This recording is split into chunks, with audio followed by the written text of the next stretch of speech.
It's already the light inside of you. Welcome to When I Fell in Love with Hip Hop. I'm your show host, Israel Picasso. We tuning live from St. Louis, Missouri, North County. We got D-Boogz on here, man, straight out of Brooklyn. You know, Wu-Tang artist. Can you introduce yourself too? You know, for those that might not know who you are from this new generation. Well, I go by the name D-Boogz. You know what I mean? Representing that woo you already know, Brooklyn, Fort Greene, representing. You know what I mean? Doing what I do and all of that. You know what I mean? Yeah. When did you fall in love with hip hop? 10 years old, King. 10 years Early. old. 10 years old. Yeah. So what was the inspiration? Like who was you listening to, or you know what record? I know it probably was an auntie or uncle, somebody slapped the disc on, like playing that hip hop shit. That's a lot of stories. You know what I'm saying, that I be getting like. But what was your story like? I mean, honestly, it was my father. Okay. My father was pretty much the one that did that for me. Yeah. And he was the one that showed me how to, write. And it went from him showing me in a composition book of writing to me just trying to figure it out because I was always a hip hop head, listening to R&B and all that extra stuff and all of that. And I used to dance. You know, you got the new additions, the Bobby Browns, the Michael Jacksons, uh, the Canes, the Shaheems, the Wu Tangs, Yeah. Locks. You know, Rough Rakim Riders too. and all that. Rakim. I know that you listen to Rakim. Yeah, for sure. Yeah, man. One of the greats of this, hip hop thing, man. For real, for real. Let me ask you, what was it like for you growing up in Brooklyn, New York, though? What type of things did you experience there? Uh, well, the thing about my hood, it was always a together thing in Fort Greene and everything, because that's where I'm from. That's where, I live right across the street, not across the street, on the other side of the bridge of Taj Gibson Damn, that's and crazy. everything. Yeah, and then Epiphany Prince, who played in the WNBA, she lived in the next building across from my aunt Mm. and everything. So she used to ball with us and everything. And, she was just getting better to the point where she was just balling by herself. And, once she got in high school and all of that, she just started doing what she was doing, breaking records, doing her thing. So you was athletic as a child? Yeah. I got a city championship in my high school when I was younger. Um, I played for George Westinghouse or whatever when I first started school. Um, big shout out to E. Kelly and Coach Wilder, who was my coach on my last year of high school. Okay. What was your stats though? Like, what kind of numbers was you putting up? I was more the defensive player and everything when it came down to stats or whatever. In my last years, when I was able to actually, just put up some numbers and everything. So that's pretty much how that was going. Yeah. Um, so it was just times where I wanted to score a lot, or sometimes when I just wanted to be a good defensive player or whatever, because I was a shooting guard. Sometimes I had to play the point guard, and sometimes I just had to be that guy that just got a few rebounds and everything. But I was a good shooter. Yeah. Okay. Now, with you growing up in Brooklyn, and that being one of the most dangerous parts of New York City, or of the five boroughs, did you see any, like, violence growing up, any street crimes? Like, did you experience like that type of energy? I mean, yeah, I mean, but what person don't or whatever. It was just being able to see these things and not want to be part of that. You understand what I'm saying? That's real. Because I don't drink or smoke or whatever. Because I see the things that it leads to, and I see the damage that it does to people and they body or whatever. So my objective was to stay away from that and, you know, continue to be athletic, continue to be a leader, Yeah. and, you know, work hard for what I want. Now you say you don't drink or smoke, so do they give you like a natural high? You know what I'm saying? Like just going around, you know, living life. You know what I'm saying? Because I hear a lot of people that say they don't smoke and drink, and it's like they be saying they get it like a natural high of life, like every day, like just living. You know, Yeah, all the time. man. Now you started rapping at 10 years old, man. Do you remember like some of your first records or some of your first writings that you know you can say you put out? Well, my first writing was with my best friend Sharif and everything. So, you know, we was in the house and everything, and this was after my mother had cooked breakfast and all of that. And we used to just, you know, just write, thinking we knew what it was or whatever. I mean, it really wasn't nothing. It wasn't nothing, you know, crazy to the point where I could actually say, well, yeah, this joint was hard. Yeah, but it was the making of who you are today, though. You know, that's how these stories start. That's the beginning of hip hop. You know what I'm Hmm. saying? For real, because basically you embedded in hip hop. Basically, you in the wall, you in the pyramid of hip hop. You in the hieroglyphs now. You know what I'm saying? Because this shit gonna be here even when we gone. Hip hop still gonna be here, and they still gonna be telling our stories Hmm. for sure. All right, now you said your dad was an inspiring rapper too. Do you remember any of his records, or was he like on the label or anything? I mean, I didn't know everything to, you know exactly what he did. I just know he was always, it was always told to me that he was one of the nicest. Yeah, and So, he was you from know what I Brooklyn mean? too. Yeah. But Okay, yeah, we was all in the same hood. My family from Fort Greene. yeah. Did you where did you get the name D-Boogz from? So when I was balling in high school, one of my friends, he would call me D-Boogie. Okay, So, you know what I mean? It pretty much went, you know, from there and everything. Like I had a conversation with one of my father's friends. His name is Blue Diamond. okay, And you know, I just got more serious in the hip hop, you know, rapping, and, you know, I was just, you know, writing. So I asked him, you know, to help me out with that situation and all that. So the fact that they called me D Boogie and in high school, it was like, all right, cool. Like what would be a good name and everything. So he was like, yeah, just give me a second.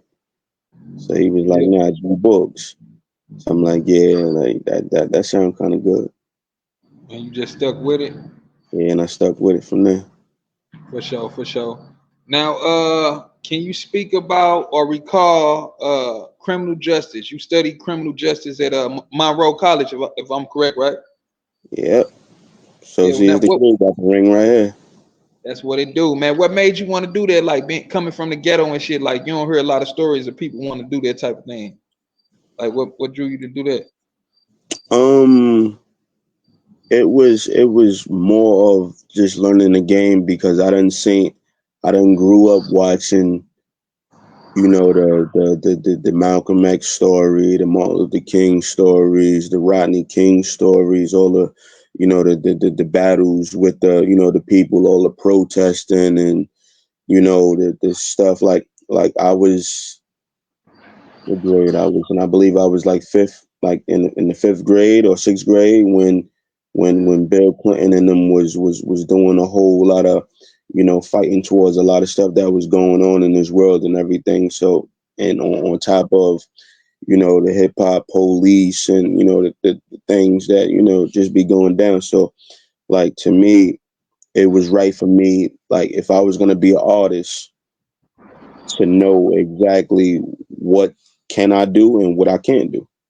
You understand what I'm saying? So I pretty much I learned criminal justice. On top of that, I mean, I got family in the army, I got family in the navy. Yeah. Uh, you know, I got my grandfather was an officer. Uh, and later on, after his death or whatever, he got a school named after him. So that's my middle and last name and everything. So I'm just grateful that the world paid homage to a good man. Um. Uh. Yeah. It was just a lot, man. For Definitely a lot. sure, for sure. So I just felt like uh, just knowing the game, I just needed to know the game going into hip hop. So Yeah. that this is my way of getting the knowledge of the criminal justice and knowing how to go about things and saying certain things, because I just don't want it to be something that's going to lead up to me having to deal with the law. Okay. And with that being said, did you ever get involved in the street life yourself? No, I don't have a criminal record or none of that. And as far as the things that I do, I make music. I talk about just different things and all of that. But as far as um just being that guy that's just about the killing and like, or what I mean, that's not my style. This is how Hov said it. It's only entertainment. That's real. That's real spill. Now on You to the next question. Before I ask you this, I want to ask you this. What was it like for you growing up being the nephew of Old Dirty Bastard of Wu Tang? Like, what was that like? Did you grow up meeting him, or was he already passed on after you was born or Yeah, whatever? it was a pass on situation already and everything. Like I said, I grew up listening to all these, these people, Wu Tang, Cypress Hills, uh, the Rough Riders, and Onyx, you know, Tretch, and all of them. Like like, so Yeah, these are the things that I literally was listening to or whatever. So one day I was on my way. I forgot exactly where it was. I think it was probably a basketball game, but I was in the taxi. So I'm going past Lafayette Gardens in Brooklyn, and it was on the radio that he passed. So when I heard that, I broke down crying and all that. But later on, like when I was working at the United Nations, I I had a conversation with one of my good friends and everything. Come to find out, we was related. We had cousins.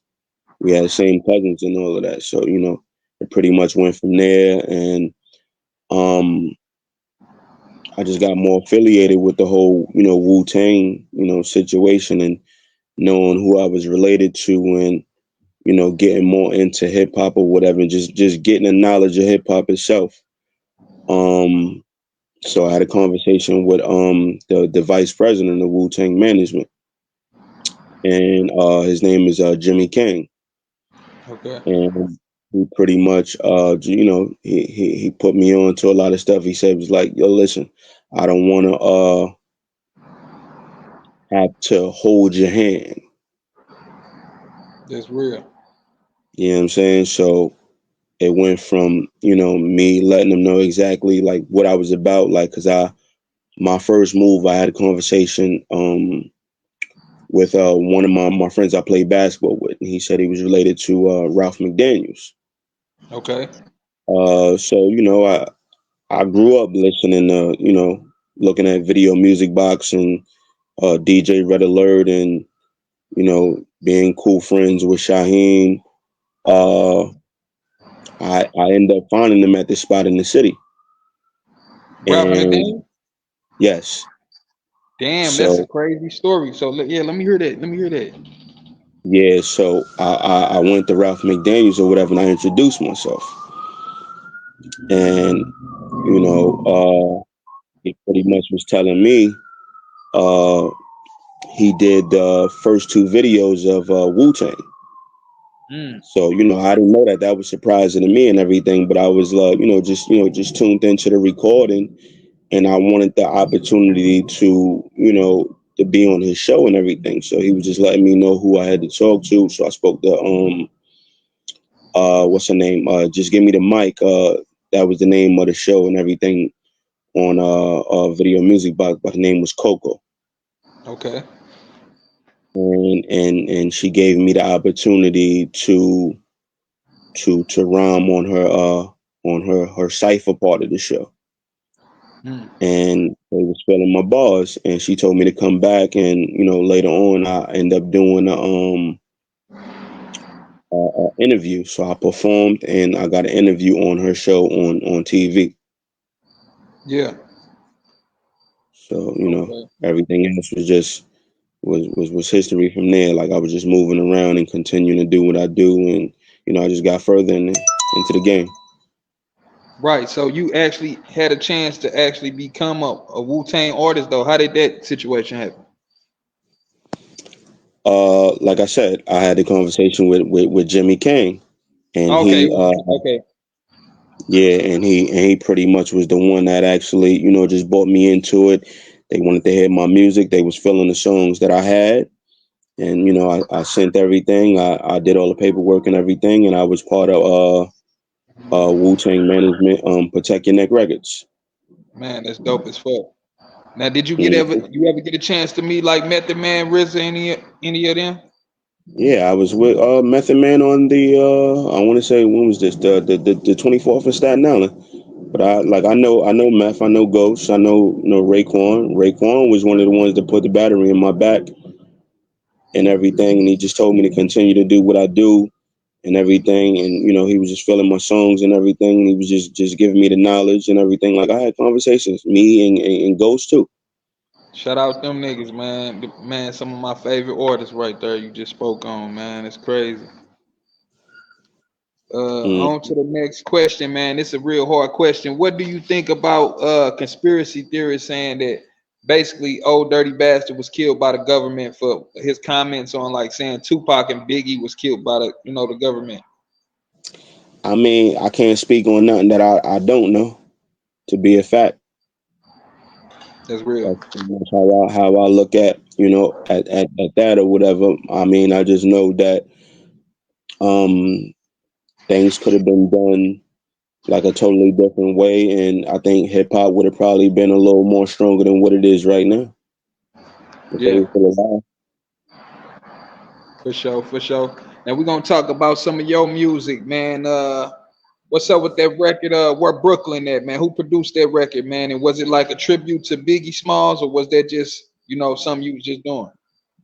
I mean, I rep my borough to the day I die and everything. So just saying something, because my little brother, he actually made that beat and everything. So when I heard it, I was like, it's a little mixy.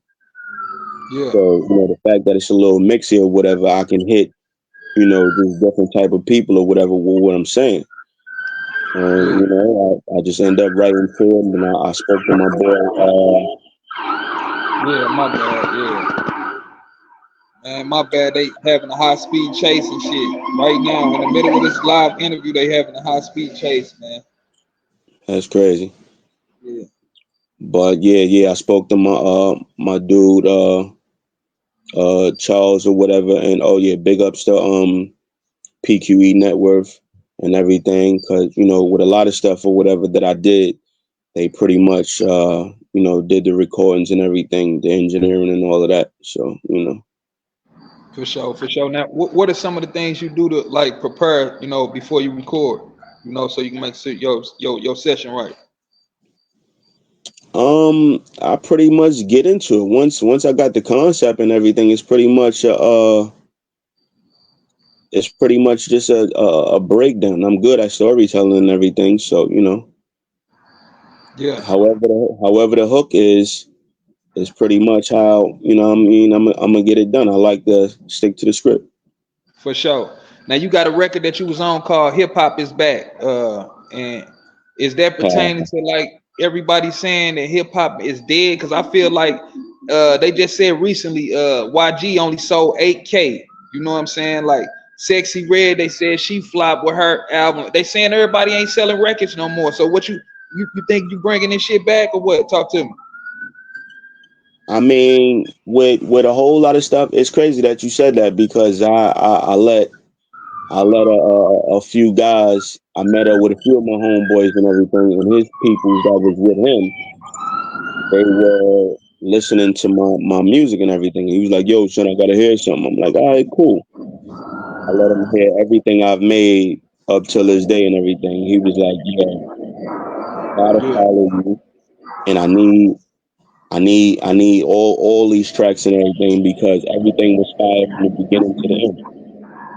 yeah, So you know what I mean. I don't get so much into all of that. I mean, as you can see, hip hop is still playing. So yeah, it ain't dead. At what we going on 51 years, yeah. and the legends, the creators, they still putting stuff out. Rakim got a new album. I was just with LL the other day. He got a new Man, album I that was just gonna dropped. ask you that, man. I seen that on the Instagram, man. How you end up linking up with LL? Um, I mean, just being around and everything. Like I get text messages on events and everything. And you know, me and a close friend of mine, we went over there and everything. So I had a conversation like, and I'm pretty sure you know my first encounter with him was at a Big Three basketball game at Ice Cube's Big Three event. Yeah, So I had conversations with Charles Oakley, Allen Iverson, uh, who that James Harden, Omar Cook was there. He from Fort yeah, Greene, big ups to him. Um, who else? Whoopi Goldberg, Fabulous, and I bumped into LL, and me and him had a good conversation on the court and yeah, everything, which was like a few minutes before Fab actually performed and everything. So you know, I had conversations with the people, and you know, I end up just getting more close to him and everything, and speaking and texting and everything, and him giving me the his knowledge and everything on certain things, and because that's he's one of the beginners yeah. and For real. everything, and, And he's still doing it. He got a record out with Rick Ross, don't he? yeah. That motherfucker crazy. Yeah, for sure. Yeah, Yeah, so yeah. My bad, my bad. I was finna say on to the next question, man. I gotta speak to you about this, man. You was in a movie called Press. Like, what made you want to start doing that? You always had that acting shit involved. You was always involved in that shit. yeah, I mean, like I said, I when I grew up watching movies, one of the people that I actually grew up watching was Denzel Washington, Wesley Snipes, Spike Lee. You know what I mean? That's the Brooklyn legend and everything. So, like I said, I was really into that. Hold on, can you say that again? My bad, I ain't mean it. Yeah, No, I said I grew up watching Wesley Snipes, Sylvester Stallone, Spike Lee movies, period, or whatever was pretty much what I was growing up on because I was back in the the the the Africa symbol with the plated hats and the little the ropes with the symbol and all that on it. That was my era and everything. So Spike Lee was pretty much promoting and getting that stuff out, and the cross color and all these things that was going on. So I just grew up just wanting to be that. You know what I yeah, mean? So me having the opportunity and somebody telling me that I had the gift to do it, I'm like, okay, cool. So let's just set something up. So big shout out to Vera and a few of my other peoples and all of that. They pretty much helped out the whole situation. Big ups to Showtime. Um, yeah, we put that together. We was moving around and was recording, and the rest was history.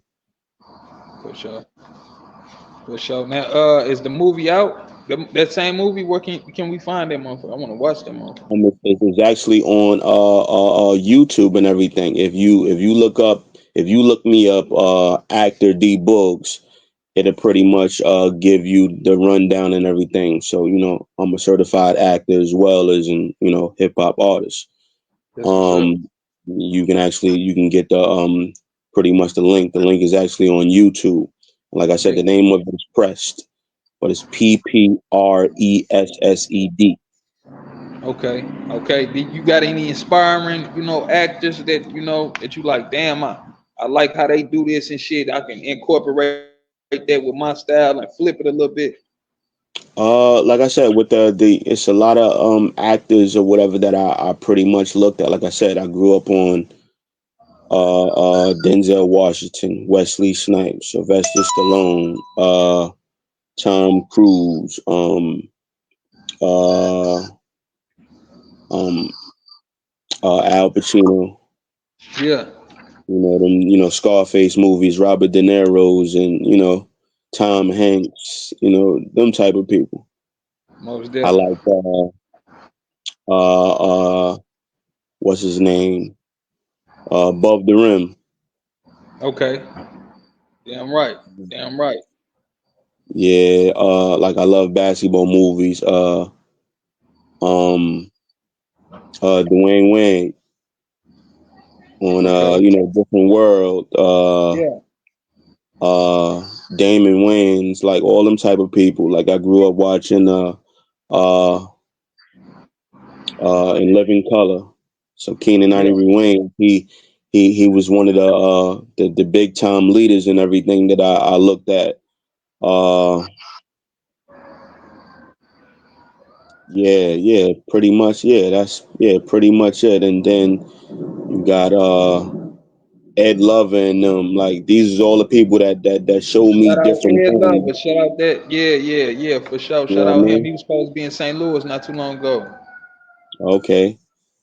Biz Markie, who's was also in Brooklyn. He was always downtown. Like he knows my family. Well, he knew my family. Rest in peace to him. Rest in peace to him. Um, yeah, like Rakim and Kane and all them. They used to come through Fort Greene. Yeah. It was a lot going on in my hood and everything. For So sure.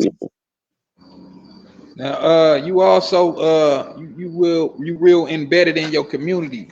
Can we speak about the D-Boogz All Star? Thing you got going on for the people.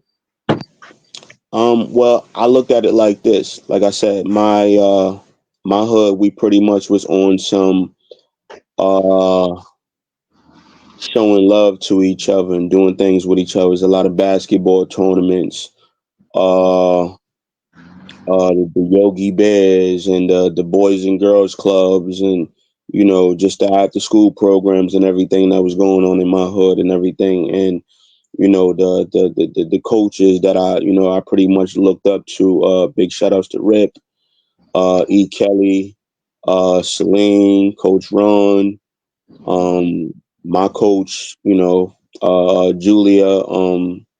Yeah, these are all the people that was actually showing me the way and everything. So it's like as soon as I got out of school and everything, it was like, what I mean, this is what they was doing. So that pretty much inspired me to, do the same and give back and keep the legacy going and, just showing love. Big shout out to my one of my older cousins, D Nice. He was one of the ones, to do coaching and refing and just putting little tournaments and stuff like that within the hood together and everything. And I respect those people. They pretty much showed me the way. Big shout outs to Khalid. Man, just all them people. My family. They was the ones that pushed me to go out there and want to do things. My mother's a leader. She cooked a lot. My pops, my father's side of the family, they was big leaders, very intelligent, responsible. So, I just I picked up where they left off pretty much. For sure, for sure. On to the next question. What do you think about today's hip hop scene in New York City? Could you repeat that? What do you think about the hip hop scene in New York City right now? Like for as like the drill and everything taking over? I mean, when it comes down to the stuff, I mean, you got to listen to it. Like I said, artists got their own way of the way they speak on things, but a lot of them, kick their lifestyle and everything in the way that they do it or whatever. And is no hate involved and everything. Some of them is pretty much they get real deep in with their music and how they got their flow going on or whatever. So us as the generation before them, it's cool to be just tuned in and kick knowledge as well. So it's no hate, salute to them and what they doing and how far they go within the rap game and everything. For sure, for sure. Now you are from Brooklyn, so I do gotta ask you, what's your take on Jay-Z? I mean, one of the leaders, and everything. Like Biggie wanted to be a platinum artist. He wanted to do things for Brooklyn, and he repped his hood and everything. He repped hip hop. Jay-Z, he pretty much did the same. You got just a lot of artists that wanted to rep what they doing or whatever to show that this is what this is where they came from, and this is what they're doing now, and this is what it took for them to get there. So it's a lot of inspiring within the hip hop industry and everything. You just got to be smart about it and take it for what it really is, and not some of the things that they put out there, whatever, like as far as like the negativity, because regardless of, the fact and some of the things that people put out there, there's a whole lot of knowledge within these things that people say. You just gotta know where it's at. You gotta be one of them smart ones to be like he said some things, but this is what I really got out of it. And I'm gonna walk with that. And I'm gonna use that. And I'm gonna do the same. That's real. That's real. Can you speak on the documentary you was in with Stefan Marbury's people? Sebastian Telfair. Yeah, yeah. What was that So about? so while I was in high school, I I heard a lot about Sebastian Telfair and Coniana because I knew nothing about it. But it was Okay. a lot of things like, yo, Sebastian Telfair is nice. Sebastian is this. Sebastian is that. I'm like, yo, I gotta find out who Sebastian is. Yeah. So I literally went out